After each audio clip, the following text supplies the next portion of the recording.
Hello student, स्वागत है एक बार फिर से आपके ही अपने यूट्यूब चैनल एमपी टीच पर। तो दोस्तों, आज मैं आपके लिए लेकर आया हूँ कवियों का साहित्यिक परिचय। तो इसमें हम देखेंगे सूरदास जी, क्योंकि वेरी इंपॉर्टेंट क्वेश्चन है, क्योंकि हर बार एग्जामों में ये पूछा जाता है। आप देख लेना 2009, 2013, 2015, 18 लगभग सभी एग्जामों में ये क्वेश्चन आया है। तो आप इसे अच्छे से करिए। तो आइए हम वीडियो को स्टार्ट करते हैं बिना कुछ देरी की। तो इसमें हम देखेंगे दो रचनाएँ। इसमें क्या है, पहले लिखना है हमें क्या, दो रचनाएं। तो इसमें क्या हो जाएगा, पहले हो जाएगा हमारा सूरसागर, सूरसारावली और साहित्य लहरी। तो सूरदास जी की ये प्रसिद्ध रचनाएं हैं, इनमें से हमें दो लिखना है, तीन लिखना है। इसके बाद में जो अगला पॉइंट हमारा आता है, भाव पक्ष कला पक्ष। भाव पक्ष कला पक्ष, तो इसमें हमारा क्या दिया है, सूरदास कृष्ण भक्त थे। सूरदास की भक्ति शका भाव की थी। जी हाँ दोस्तों, क्या थी, शका भाव की। और मीरा जी की भक्ति क्या थी, दास भाव की। तो सूरदास जी की भक्ति क्या थी, शकाभाव की। और सूरदास ने अपने पदों में मानव मन में के अनेक भावों का वर्णन किया है। क्या किया है दोस्तों, मानव मन के अनेक भावों का वर्णन किया है। और सूरदास के काव्य में शांत, श्रृंगार और वात्सल रस स्पष्ट रूप से दिखाई देते हैं। जी हाँ दोस्तों, शांत रस, श्रृंगार रस और वात्सल रस का इन्होंने अपने काव्य में प्रयोग किया है।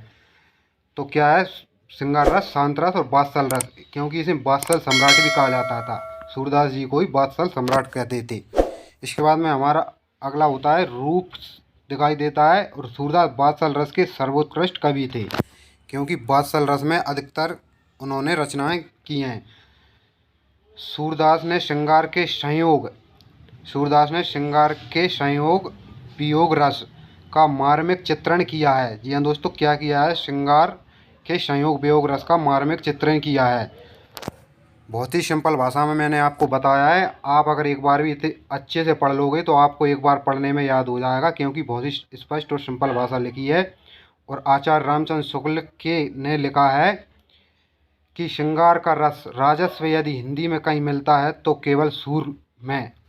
तो आचार्य रामचंद्र शुक्ल जी ने सूरदास के बारे में लिखा है कि राजस्व यदि हिंदी में कहीं मिलता है तो केवल सूर में। सूरदास ने ब्रज भाषा में काव्य रचना की है। जी हाँ दोस्तों, क्या है, ब्रज भाषा सूरदास जी की मुख्य भाषा है। ब्रज भाषा में काव्य की रचना की है उन्होंने।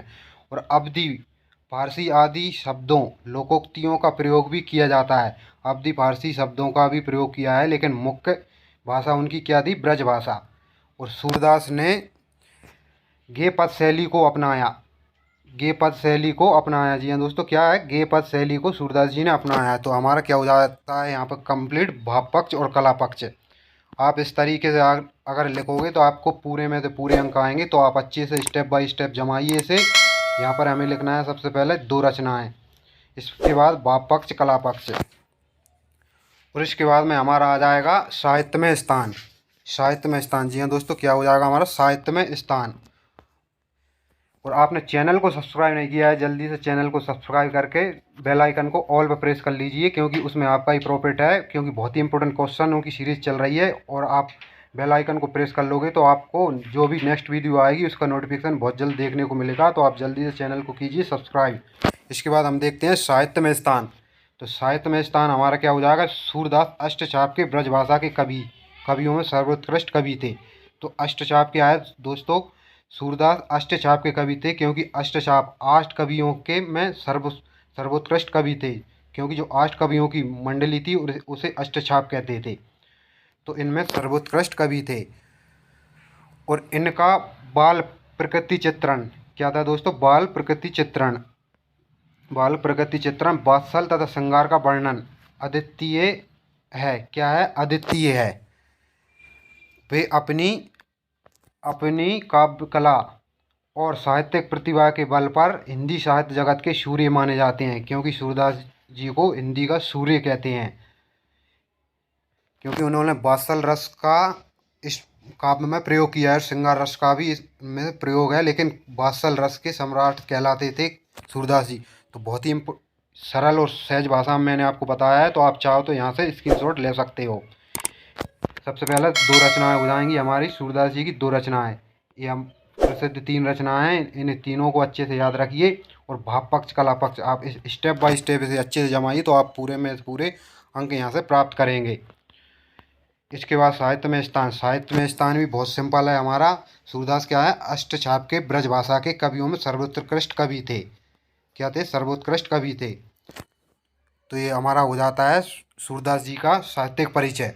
तो दोस्तों आपने चैनल को सब्सक्राइब नहीं किया, जल्दी से चैनल को कीजिए सब्सक्राइब, क्योंकि उसमें आपका ही प्रॉफिट होने वाला है। क्योंकि जो भी वीडियो आ रही है तो वो एग्ज़ाम की दृष्टि से बहुत ही इंपॉर्टेंट आपके लिए हो जाती है। तो जल्दी से चैनल को कीजिए सब्सक्राइब और बेल आइकन को ऑल पर सेलेक्ट कर लीजिए, क्योंकि इसमें आपका ही प्रॉफिट है। तो दोस्तों आज की वीडियो में बस इतना ही। मिलते हैं एक नेक्स्ट वीडियो में नए सॉल्यूशन के साथ। जब तक के लिए धन्यवाद।